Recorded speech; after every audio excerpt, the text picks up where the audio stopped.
জয় যিশু।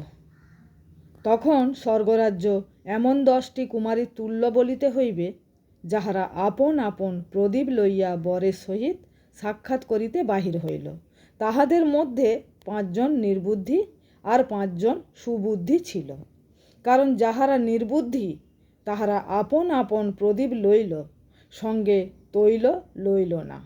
কিন্তু সুবুদ্ধিরা আপন আপন প্রদীপের সহিত পাত্রে করিয়া তৈল লইল। আর বর বিলম্ব করাতে সকলে ঢুলিতে ঢুলিতে ঘুমাইয়া পড়িল। পরে মধ্যরাত্রে এই উচ্চরব হইল, দেখো বর তাহার সহিত সাক্ষাৎ করিতে বাহির হও।